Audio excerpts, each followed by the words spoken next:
इकडे कालिदास मात्र अपमानाने आतल्या आत जळत होता, पण इलाज नव्हता आणि त्याचे मित्र भडकलेल्या आगीत अजून तेल ओतण्याचं काम करत होते. पाहिलंस ना, त्यानं तुला हरवलं ते, एक जण बोलला. तुझी सारी आकड एका झटक्यात काढून टाकली त्यानं, दुसरा एक जण बोलला. तसा कालिदास त्याच्या शर्टाची कॉलर पकडत बोलला, काय म्हणालास रे भाडव्या, माझ्या ओल्या जखमीवर मीठ चोळायला लागलं का काय तुम्ही दोघं? अरे अरे सोड माझा गळा, बोलशील परत? अरे मस्करी केली तुझी, भलत्या वेळी मस्करी केलेली मला आवडत नाही, माहित आहे ना तुम्हा लोकांना. सॉरी यार, माफ कर ना. आता पुन्हा असा पानसटपणा केलात ना तर तुम्हा दोघांचे दात सोडीन. अरे पण आमच्यावर का अक्का काढतोस तू? तुमचा राग यासाठी येतो की मला हिंमत द्यायची सोडून माझी थट्टा कसली करताय? बर, पुढे काय करायचा विचार आहे? राजला चांगला धडा शिकवायचा आहे मला. काय प्लॅन? हो आहे एक प्लॅन. काय प्लॅन आहे सांग बरं. असे जवळ या सारे, कानात सांगतो. तसे सर्वजण त्याच्या जवळ आपला कान करतात, तसा तो त्यांच्या कानात आपला प्लॅन सांगू लागतो. तसं ते एकदम खुश होऊन एकमेकांच्या हातावर टाळी देतात. राज घाईघाईने कॉलेजला निघालेला असतो, कारण आज त्याला उठायला उशीर झालेला असतो. म्हणून चपचप पावलं टाकत तो चालला होता. एका पानटपरीजवळ कालिदास आणि त्याचे मित्र उभे होते. कालिदासने 555 सिगरेट शिलगावली. तेवढ्यात त्याची नजर राजवर पडली. तसा तो मध्य रस्त्यात येऊन उभा राहिला. सकाळी उगाच वाद नको म्हणून राज रस्ता बदलून जाऊ लागला. तेव्हा कालिदास त्याला चिडवण्याच्या हेतूनं म्हणाला, रस्ता का बदललास रे, फाटली काय तुझी? हे बघ कालिदास, मला तुझ्याशी वाद घालायचा नाहीये, जाऊ दे मला. पण मला वाद घालायचाय ना, असं म्हणून त्यानं पुन्हा रस्ता अडवला. हे बघ, माझं तुझ्याशी काहीही वैर नाहीये. कुत्सितपणे हसून तो पुढे म्हणाला, विसरलास? आणि तेही इतक्या लवकर? अरे तो खेळ होता आणि खेळात दुश्मनी नसते.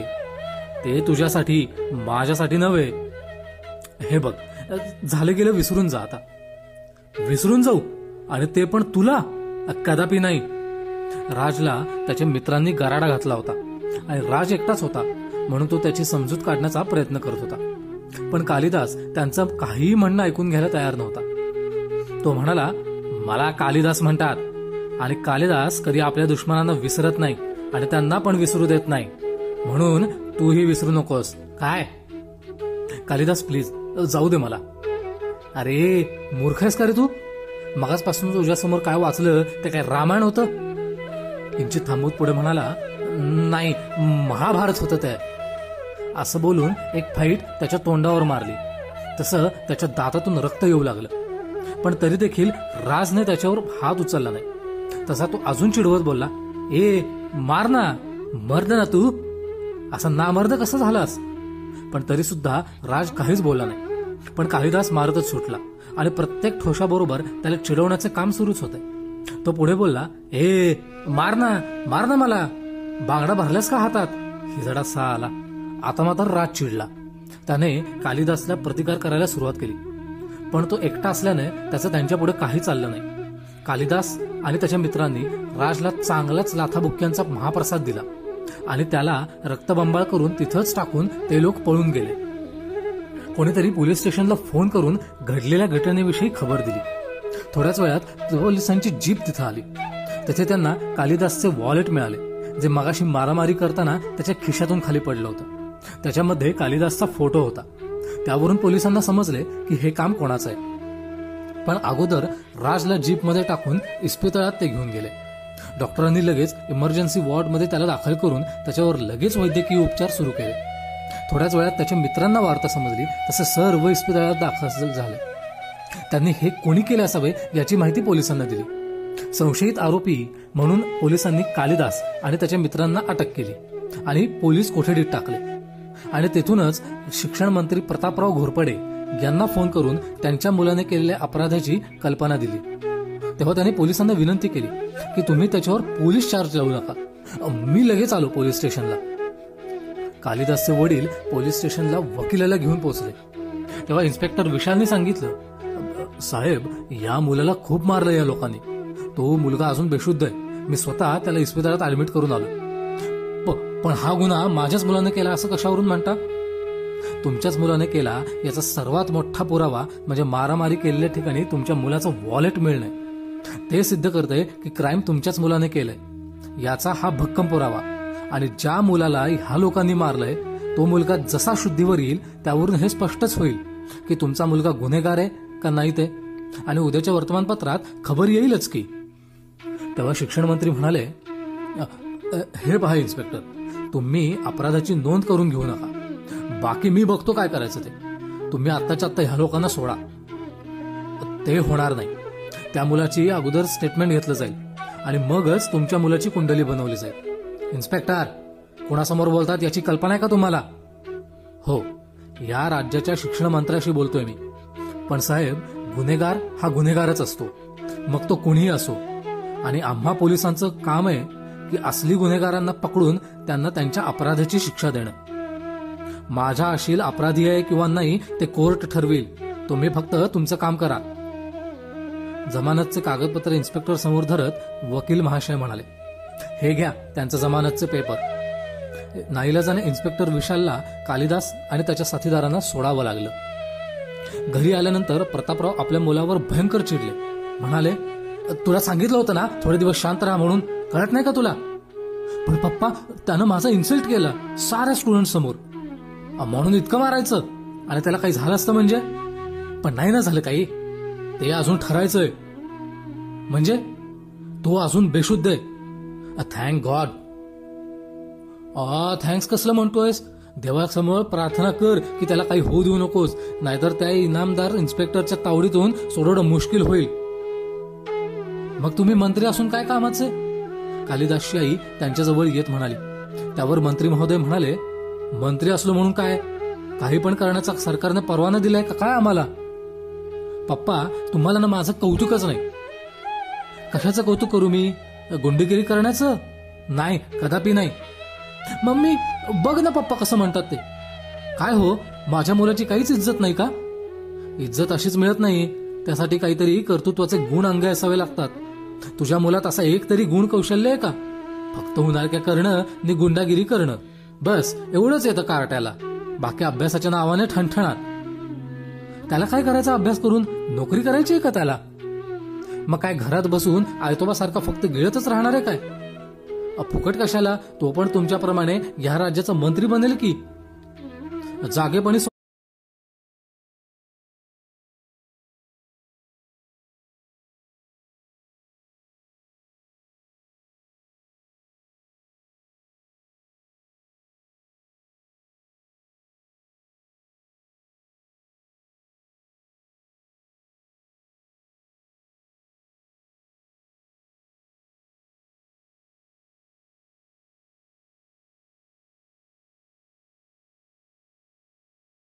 स्वप्न पाहतेस काय?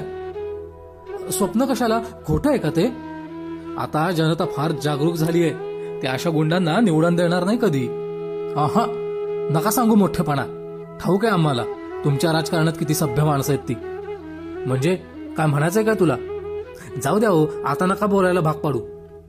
कशाला जाऊ द्या सांग ना, आम्हाला पण माहीत पडू दे. प्रतापराव जिद्दीलाच पेटले. आई वडिलांचं भांडण जुंपलेलं पाहून कालिदासनं तिथून अगदी हळूच काढता पाय घेतला आणि ही गोष्ट करुणाताईच्या ध्यानी आली. तशा त्या माघार घेत बोलल्या, जाऊ द्या ना आता, काय करायचंय ते. गाडलेले मूड दूर करून. तेव्हा प्रतापरावाच्या ध्यानी आलं की त्यांच्या बंधुराजांसंबंधी आपली पत्नी बोलतीये. तसं म्हणाले, रमाकांत विषयी बोलतेस का तू? नाव कशाला घ्यायला हवं? नाव न घेता काही कळत नाही का? अगं पण तो निर्दोष होता, त्याचं उगाच नाव गोवलं होतं त्यात. पण बदनामी तर झालीच ना. हो, बदनामी खूप झाली, म्हणूनच म्हणतोय माझ्या मुलानं त्या मार्गाने जाऊ नये. नाही जाणार हो, अजून पोरकटपणा आहे त्यात. मग हा पोरकटपणा जाणार केव्हा? 18 वर्षाचा झालाय तो आता, लहान नाही काही. जाईल हो, चिंता करू नका. हेच मुळात चुकतंय तुझं. तुझ्या या अतिलाडाने फार बिघडून गेलाय तो. नाही माझ्या अतिलाडाने बिघडला नाही काही. मग तुमच्या कडक शिस्तीने बिघडलाय तो. कडक शिस्तीने बिघडतं का कोणी? बिघडतात ना. कधी प्रेमाने समजवलेत का त्याला? नाही, त्यासाठी आता पाठशाळाच काढतो. प्रतापराव खवचटपणे बोलले. त्याला पाठशाळेची गरज नाहीये, प्रेमाने आपुलकीने समजवले की चटकन समजते लेकराला. ते काम तूच कर, तुला चांगलं जमतं ते मी करणारच हो, पण बाप म्हणून तुमचं काही कर्तव्य आहे की नाही? मी माझे कर्तव्य व्यवस्थितपणे पार पाडतोच आहे. तसेच पुढेही पार पाडत राहा. बाकी मी पाहते काय करायचं ते. तुझ्याशी वाद घालण्यात काहीच अर्थ नाहीये. तू बोलायला का नाही हारायचीस? अहो, वादविवाद स्पर्धेमध्ये प्रथम क्रमांक पटकावला होता मी. तेव्हाच काय? बोलायला हरत नाहीस तू, तेव्हा तू लाडीकपणे बोललेस. कशी जाणार? शेवटी बायको कोणाची? प्रतापची. त्यांनी त्यांचं वक्तव्य पूर्ण केलं असं म्हणून ते दोघेही मनमुराद हसतात. तेव्हा त्यांच्या ध्यानात येतं की आपण उगाच वाद घालत बसलोय आणि हा महाशय तेथून केव्हाच पसार झालेला असतो. तेव्हा ते म्हणाले, पाहिलंस आपण बसलोय वाद घालत, पण महाशय आहे का ऐकायला? त्यावर त्या म्हणाल्या, नवरा बायकोच्या भांडणात तो कशाला पडेल बापडा? म्हणजे तेवढी अक्कल आहे तर? अहो आहे म्हणजे काय, शेवटी मुलगा कोणाचा आहे? तुझाच ग बाई, तुझाच. आपल्या शर्टाची कॉलर उडवण्याचा अभिनय करत त्या बोलल्या, मग आहेच मुळी. तेव्हा ते तिची थट्टा करत बोलले, तुझ्या ब्लाऊजला कॉलर तरी आहे का आधी? माझ्या नसली तरी तुमच्या आहे ना. तुम्ही नेहमी वेगळे का आहोत? वा, म्हणजे माझ्याच तंगड्या माझ्याच गळ्यात. मग शिक्षण मंत्र्याची बायको आहे मी. डावपेच कसं खेळावेत याचं ज्ञान असेलच ना मला. खरंय. मग तो विषय बदली करत बोलला, चहा मिळेल का थोडा? मगाचपासून बोलून गळा सुकलाय माझा. हो आणते. त्या स्वयंपाकघरात निघून गेल्या आणि प्रतापराव आपल्या खोलीत निघून गेले. थोड्या वेळाने इन्स्पेक्टर विशालचा फोन आला. तसा त्यानं फोन रिसीव्ह केला. बोला इन्स्पेक्टर साहेब, काय म्हणतोय तुमचा फिर्यादी? नशीब समजा तुमच्या मुलाचं त्यानं नाव नाही घेतलं. नक्कीच तुम्ही त्याला धमकावले असणार. इन्स्पेक्टर, पुराव्याशिवाय उगाच काय पण आरोप करू नका. तुमच्या हिताचं नाही होणार ते. कोणाच्या हिताचं काय आहे ते कळेल लवकर. एवढं बोलून फोन कट केला. तसं ते मनात विचार करू लागले की मी तर त्या मुलाला अद्याप भेटलो सुद्धा नाही, मग त्याला धमकावलं कोणी असणार? कदाचित कालिदासचं हे काम असावं. असा विचार करून त्यांनी कालिदास जवळ चौकशी केली. कालिदास म्हणाला, मी त्याला काही धमकावलं वगैरे नाही, पण तो समजून गेला असेल की माझ्याशी दुश्मनी करून त्याच्या हिताचं ठरणार नाही, म्हणून त्याने तशी साक्ष दिली असेल. चुकीचं समजतोयस तू. कदाचित त्याला स्वतःलाच त्याचा बदला घ्यायचा असेल, कारण बरेच वेळी असं घडतं. मग घेऊ दे ना, मी काय घाबरतो काय? यावेळी तर फक्त त्याला अर्धमेला करून सोडलं होतं, पण पुढच्या वेळी सरळ स्वर्गाचं दार उघडेन त्याच्यासाठी. चॉप, तो असलं काही करायचं नाहीस आता. अगोदर मी भेट घेतो त्याची आणि नेमकं त्याच्या मनात काय सुरू आहे हे कळणं फार गरजेचं आहे. निवडणूक तोंडावर आली असताना एक जरी चुकीचं पाऊल पडलं ना तर त्याची फार मोठी किंमत चुकवावी लागेल मला. तुला कळतंय का काय बोलतोय ते मी? त्यावर कालिदास काहीच बोलला नाही, परंतु मनातल्या मनात जळफळत मात्र होता. परीनं मोबाईलवरून आपल्या वडिलांशी संपर्क केला आणि इथे घडलेल्या प्रसंगाची थोडक्यात पण सविस्तर माहिती दिली. खबर ऐकून सर्वच घाबरले आणि राजला पाहण्यासाठी सगळे निघणार होते. परंतु गावचा सारा कारभार पण कुणीतरी पाहायला पाहिजे, म्हणून राजचे आई वडील दिगंबर काका पुण्याला रवाना झाले. पुण्याला पोहोचताच त्यांनी अगोदर इस्पितळ गाठले आणि राजला भेटले. राज सुखरूप असल्याचे पाहून त्यांच्या जीव भांड्यात पडला. चौकशी केल्यानंतर समजलं की शिक्षण मंत्र्यांच्या पोराने राजला मारले. तेव्हा डॉक्टर दिगंबर यांनी विचारलं, पोलीस स्टेशनला कंप्लेंट केलीस का?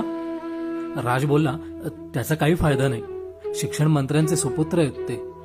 अर्थात कायदा त्यांच्या खिशात. कोण काय त्यांचं वाकडं करणार आहे? शिवाय मी इथं लीडर बनायला आलेलो नाही, मला शिक्षण घ्यायचंय बस. शाबास पोरा, दुश्मनी करून काहीच साध्य होणार नाहीये, दिगंबर म्हणाले. असं कसं म्हणतोस तू दादा? वकील कल्याण बोलला.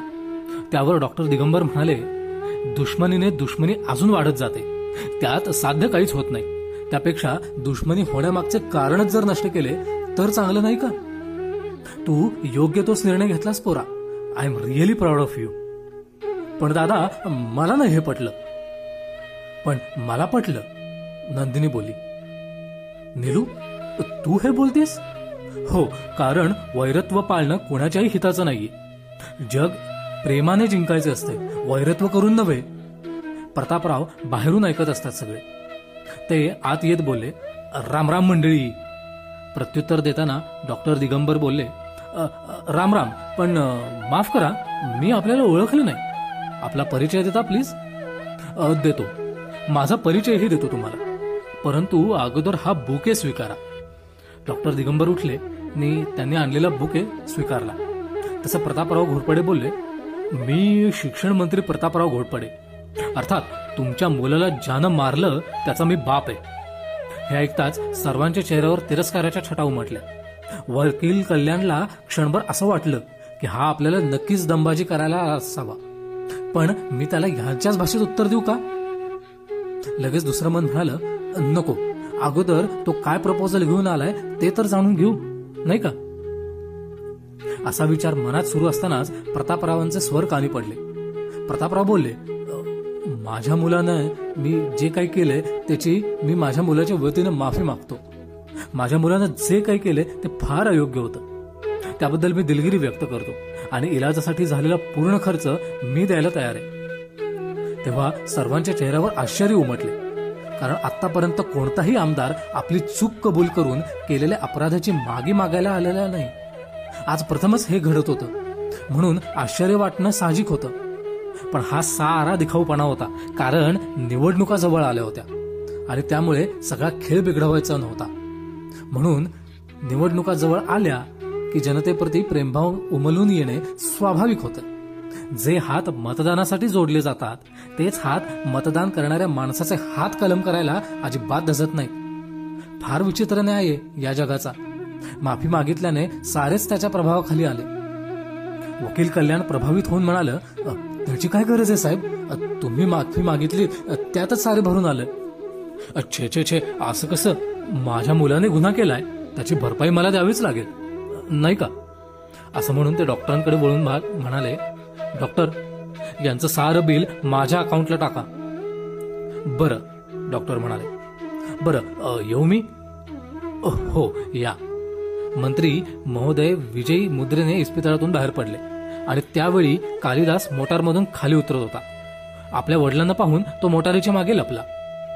वडील मोटारीमधून तिथून बसून निघून जाताच तो स्वतःशीच बोलला, काय करू, जाऊ का आत? काय झालं असेल आत? पप्पांच्या चेहऱ्यावर तर स्मित हास्य दिसत होते. याचा अर्थ प्रॉब्लेम सॉल्व्ह झाला तर? हा, त्यांच्या हास्याचं हे एकच मेव कारण असावे. मग आत मला कशाला जायची गरज आहे? छे छे छे, कशाला जायचं हवं? माफीच मागायची आहे ना, ती तर काय आपण नंतर केव्हाही मागू. त्यासाठी आत्ताच आत जायची गरज नाहीये. शिवाय त्याच्या बहिणीच्या नजरेत हिरो व्हायचं असेल तर माफी मागायलाच हवी. असा विचार करून तो माघारी वळला आणि पुन्हा मोटारीमध्ये बसून घरी जाण्यास निघाला. इस्पितळातून डिस्चार्ज मिळताच राज वसतिगृहात परतला आणि त्याचवेळी राजचे आई वडील नि काका गावाला परतले होते. मात्र जाता जाता राजची आई नंदिनी त्याला म्हणाली, राज, तब्येतीची नीट काळजी घे रे, हायगयपणा अजिबात करू नकोस तू. तेव्हा परी बोलली, काकू, तू अजिबात चिंता करू नकोस राजची, मी नीट लक्ष ठेवीन त्याच्यावर. त्यावर त्या उद्गारल्या, दोघांनी पण एकमेकांना जपायचं, कळलं? तेव्हा दोन्ही भावंडांनी होकारार्थी मान आपली डोलावली. राजला तो प्रसंग आठवला. तसा तो गालातल्या गालात हसला आणि नकळत त्याच्या मुखातून स्वर उमटले की मुलं कितीही मोठी झाली तरी आपल्या आई वडिलांना ती लहानच वाटतात. असं का? याचं कारण एकच असू शकतं, ते म्हणजे आपल्या मुलांबद्दल त्यांच्या हृदयात असलेलं अफाट प्रेम. या व्यतिरिक्त दुसरं कारण असूच शकत नाही. मुळे असा विचार करत राहिला. त्यामुळे त्याला रात्री लवकर झोप लागलीच नाही. फार उशिरा झोपला. त्यामुळे सकाळी उठायला फार उशीर झाला. जशी त्याला जाग आली आणि त्याने समोरील भिंतीत घड्याळात पाहिलं तेव्हा त्याच्या डोळ्यावरची झोप खाडकन उडाली. तो स्वतःशीच म्हटला, अरे बापरे, 8 वाजून गेले, कॉलेजला जायची वेळ झाली होती, तरीही आपण अंथरुणातच. असं म्हणून किंचित स्मितहास्य केलं त्यानं आणि उठला. झटपट त्याने आपले दात घासले, तोंड धुतले आणि थंड पाण्यानं स्नान केले. कपडे बदलले, आरशात पाहून केस विंचरले आणि स्कूल बॅग उचलून निघाला बाहेर. राज जेव्हा कॉलेजला पोहोचला तेव्हा कॉलेजच्या प्रवेशद्वारावर कालिदास कुणाची तरी वाट पाहत असलेला दिसला. त्याला पाहून राजची पावले जागीच रंगाळली आणि मनात एक विचार येऊन गेला, आता हा कोणाची वाट पाहतोय? काय करू? त्याच्या समोरून गेलो तर तो आपली खोड काढल्याशिवाय राहणार नाही. मग काय करू? जाऊ की नको? जायला तर पाहिजेच आहे. चल जाऊन बघू काय होतंय ते, असा विचार करून तो त्याच्या समोरून जात असताना कालिदास त्याच्या जवळ येत म्हटला, राज, मी तुझीच वाट पाहत होतो. तसं राजने कोड्यात पडल्यागत विचारलं, माझी? का बरं? मला माफी मागायची आहे तुझ्याबद्दल. माफी? कशाबद्दल? त्या दिवशी आपल्या दोघात जे काही झालं त्याबद्दल. तसा राज गोंधळात पडला आणि त्याच्या मनात एक विचार आला, याला खरंच माफी मागायची काय? नवीन काही कारस्थान आहे त्याच्या मनात? नाही, कारस्थान तर असणार नाही, कारण बापच येऊन भेटून गेला. पण यामागचं कारण निश्चित काहीतरी असणार खास. पण काय असेल? असा विचार सुरू असतानाच कालिदास बोलला, अरे खरंच माफी मागायला आलोय मी. खोटं वाटतं का तुला? नाही, तसं नाही काही. नाही कसं?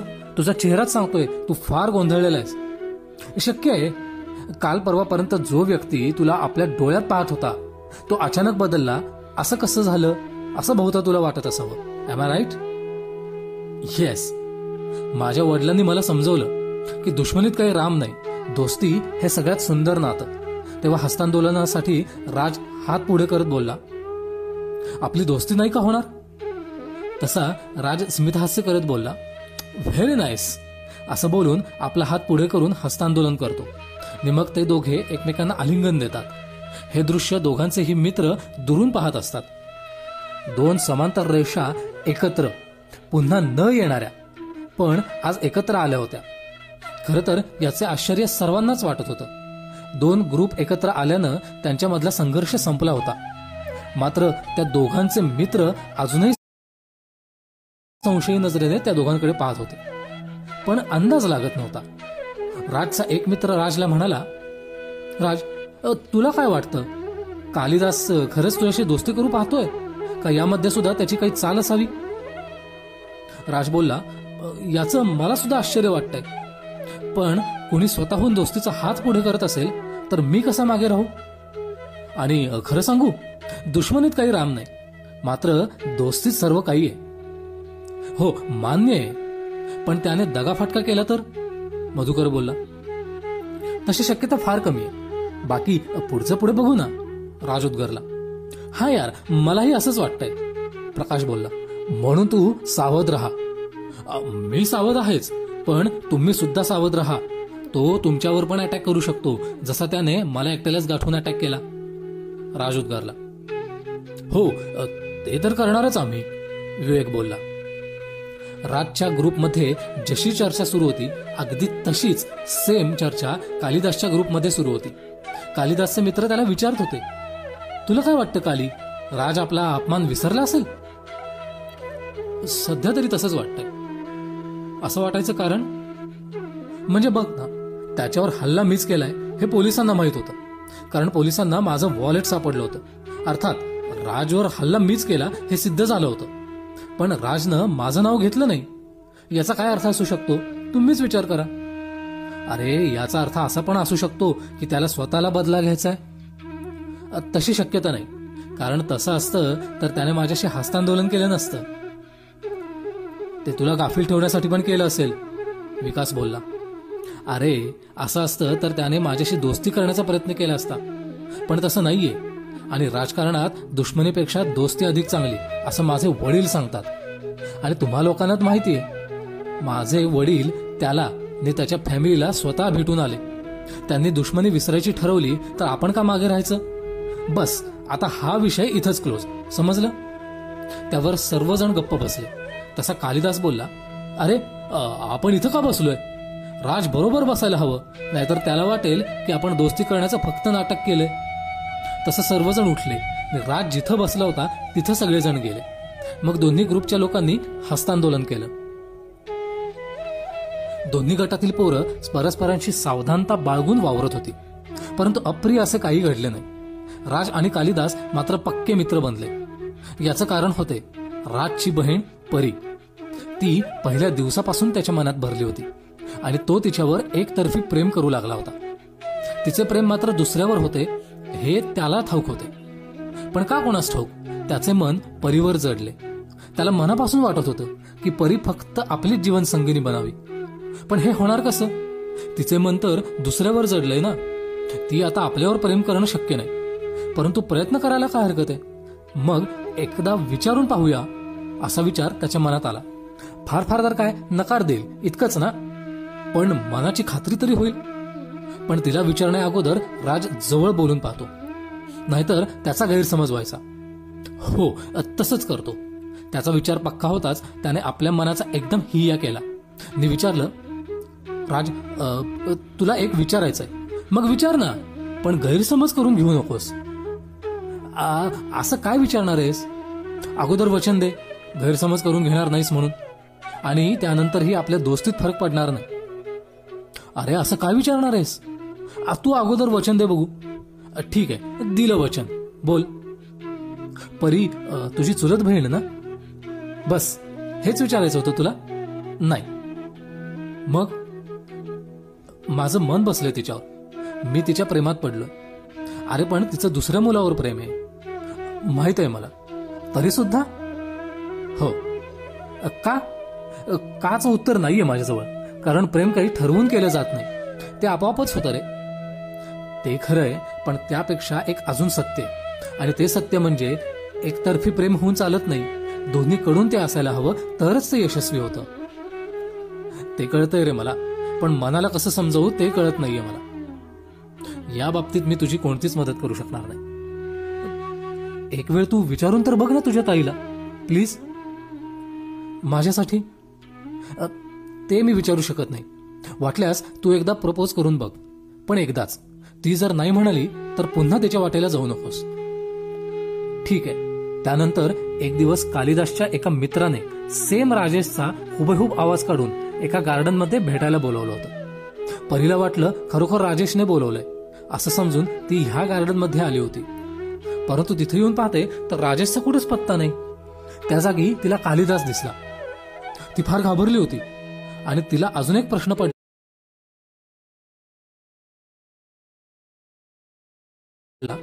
की राजेशनं आपल्याला इथं भेटायला बोलवलंय, तर राजेश कुठे आहे, आणि हा कसा काय आला इथं? ह्यानेच नाही ना राजेशच्या नंबरवरून आपल्याला फोन केला? असाही एक विचार तिच्या मनात येऊन गेला, आणि ती मागे वळली. तसा कालिदासने आवाज दिला, परी जरा माझं ऐक ना. तशी थांबते ती. मागे वळत म्हणाली, बोल. जरा बैस ना इथं. मी इथं बसायला आलेली नाही. माहितीये मला राजेशला भेटायला आलीस. तुला कसं माहित? कारण राजेशच्या आवाजात मीच बोलवलं तुला. का बोलवलंस मला? हेच सांगायला की मी तुझ्यावर प्रेम करतो. पण मी नाही करत तुझ्यावर प्रेम. पण माझ्यात काय कमी आहेस? काय कमी पाहिलंस तू? बघ, प्रश्न कमी अधिकचा नाही. मग प्रेम एकदाच होतं आणि एकावरच होतं, आणि माझं प्रेम ऑलरेडी झालंय राजेशवर. पण तो तुझ्या लायक नाहीये. हे कोण ठरवणार, तू का मी? तूच ठरवणार. पण समजा मी तुला हे सिद्ध करून दाखवलं की राजेश खरंच तुझ्या लायकीचं नाही, तर मी तुझा नक्की विचार करीन. पण तू त्याला धमकवायचं नाहीस, आणि त्याच्या काही विरोधात कटकारस्थान करायचं नाहीस. हे कबूल असेल तर बघ. कबूल आहे. मग मी जाऊ आता?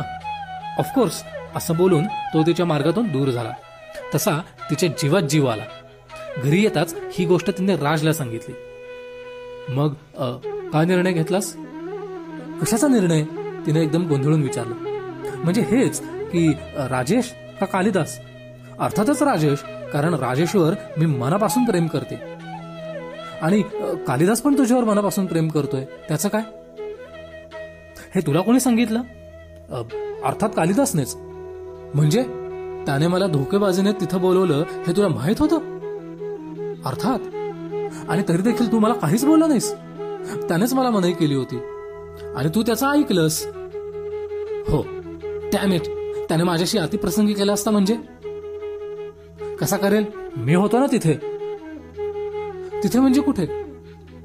तुम्ही दोघे बोलत होता ना, त्याच्या उजव्या बाजूला मी आणि शालिनी तिथं गप्पा मारत होतो. तुझ्याकडे आमची पाठ होती म्हणून तू आम्हाला पाहिलं नसशील. काय माणूस आहेस रे तू? बहिणीला कसायच्या स्वाधीन करून स्वतः मस्त प्रेमलीला करत होतास.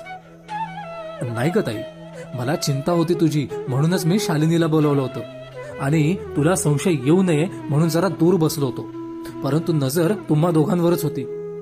आणि मला काय वाटतं माहितीये, राजेशपेक्षा कालिदास तुझ्यासाठी योग्य आहे. तुझा मित्र आहे म्हणून. तसं नाही. तो मला म्हणाला की तिनं नकार दिला तरी हरकत नाही, पण एक वेळ तिला प्रपोज करून पाहतो. मग म्हणून मी म्हटलं चालेल. तशी ती त्याला वेळावत बोलली, मी म्हटलं चालेल, शाणच आहेस. अगं ताई, मी तुझा भाऊ, तुझा पाठीराखा असताना तुला चिंता कशाची. त्याचा गाल पकडून लाडीकपणे ती म्हणाली, होय माझ्या सोन्या. त्यानंतर कालिदासने पुन्हा कधी तो विषय काढला नाही. त्यानं फक्त परीला इतकंच सांगितलं, परी, भले तू माझे प्रेम नाकारलेस, पण आपण चांगले मित्र तर बनू शकतो ना. हो, तुझ्याशी फ्रेंडशिप मी करू शकते. बस, मला दुसरं काही नको. मला सोडून दुसरी बघ ना एखादी. बघ, प्रेम एकदाच होतं आणि एकावरच होतं असं तूच म्हणाले होतीस ना. मग माझं फक्त तुझ्यावर प्रेम आहे आणि ते कायम तुझ्यावरच राहील. मी दुसऱ्याची होणार हे माहीत असूनही. हो, प्रेम म्हणजे फक्त प्राप्त करणेच असू शकत नाही ना, त्याग पण तर असू शकतो ना. इतकं प्रेम करतोयस माझ्यावर तू. हो, त्याचं मी शब्दात वर्णन नाही करू शकत. तुझ्या या शब्दाने मी खरंच प्रभावित झाले, पण तुझा विचार मी नाही करू शकत. हरकत नाही, माझा तसा आग्रहही नाही. त्याच्या या वक्तव्याने ती घाया झाली. तिला आता वाटू लागलं की आपण थोडी घाईच केली. राजेशच्या आणि कालिदासाच्या स्वभावाचं ती मूल्यमापन करू लागली. राजेश छोट्या छोट्या गोष्टीवरून आपल्याशी भांडण करत राहतो. शिवाय आपल्यावर एवढा अधिकार गाजवतो की मी त्याची खरेदी केलेली गुलामच आहे. परंतु हा तर आपल्यावर अजिबातच अधिकार गाजवत नाही. किती प्रेम करतोय आपल्यावर. मी राजेशवर प्रेम करते हे माहीत असूनही. किती निर्मळ प्रेम आहे कालिदासचं. असा विचार मनात सुरू असतानाच कालिदास म्हणाला, चल हॉटेलमध्ये जाऊ आणि काहीतरी नाश्ता करू. हो चल ना. दोघेही एका हॉटेलमध्ये जातात आणि नाश्ता मागवला जातो. तेवढा तिथे राजेश येतो. दोघांना एका हॉटेलमध्ये पाहून तो चिडतो आणि तिला बरेच काही बरं वाईट बोलतो. कालिदास त्याचा गैरसमज दूर करण्याचा प्रयत्न करतो, तर त्यालाच मारहाणीची सुरुवात करतो आणि कालिदास चुपचाप मार खातो, पण राजेशवर हात उचलत नाही. शेवटी परी त्याच्या कानाखाली थप्पड मारते आणि म्हणते, सोड त्याला. तुझ्यावर हात उचलत नाही याचा अर्थ असा नाही तो तुला मारू शकत नाही. तो केवळ माझ्यामुळे तुझ्यावर हात उचलत नाहीये. तसा तो अजूनच चिडला आणि म्हणाला, तू या गुंड मवालीची माझ्याशी बरोबरी करतेस. तशी परी म्हणाली, कालिदास फक्त माझा मित्र आहे आणि तुझं जर माझ्यावर खरं प्रेम असेल तर तुझा माझ्यावर विश्वास असायला पाहिजे. शी, मला शरम वाटते आता तुझ्यावर प्रेम केल्याची. असं म्हणून ती तिथून निघून गेली. तसा तो तिच्या पाठीमागे धावला. तसा कालिदास आपले कपडे झाडत बोलला, माझं काम झालं आता. तेवढ्यात त्याचे मित्र येतात आणि त्याला खबर देतात की तुम्ही दोघं इथे आहात. बस, तो आला आणि आपल्याला जे हवे होते ते करून गेला म्हणून एकमेकांना टाळी देतात. राजेश तिच्या मागोमाग जाऊन तिला अडवत म्हणाला, मी चुकलो, प्लीज मला माफ कर. हे बघ, तू आज जे काही केलंस ना ते मला अजिबात आवडलेलं नाहीये. अजून आपलं लग्न नाही झालं तेवढा माझ्यावर अधिकार गाजवायला लागलास. उद्या लग्न झाल्यानंतर तू मला माझ्या मित्राशी पण बोलून देणार नाहीस. असं नाहीये. तू फक्त कालिदासशी दोस्ती करू नकोस. तो माणूस चांगला नाहीये. कोण चांगलं आणि कोण वाईट हे कळतं मला. बरं बाबा, सॉरी मला नाही तर कालिदासला म्हणायचं. ठीक आहे, तुझ्या इच्छे खातर मी त्याला सुद्धा सॉरी म्हणेन. मग चल आत्ताच्या आत्ता. शेवटी नाईलाजाने राजेशला कालिदासाची माफी मागावी लागली. तेव्हा कालिदास एकदम मोठ्या मनाने म्हणतो, इट्स ओके. मैत्रीत सॉरी हा शब्द एकदम चुकीचा वाटतो. त्यानंतर कालिदासाच्या वाढदिवसानिमित्त सर्वांना आमंत्रित केले जाते. पार्टी हॉटेलमध्ये दिली जाणार असल्याने त्याचे सर्व मित्र हॉटेलमध्ये उपस्थित होते. त्याने राजेशला सुद्धा आमंत्रित केलं होतं. राजेश आला तेव्हा कालिदासनं त्याच्याशी हस्तांदोलन करत म्हटलं, परी फक्त आणि फक्त माझी मैत्रीण आहे, बस. गुड.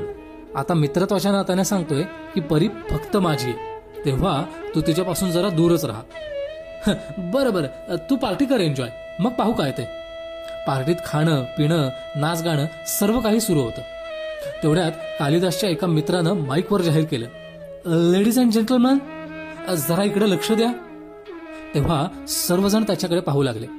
तसा तो पुढे म्हणाला की समोरच काही मास्क ठेवलेत, ते एकमेकांनी इथं येऊन उचलावे आणि ज्या मास्कशी मास्क मॅच होईल त्या जोडीने एकत्र डान्स करावा.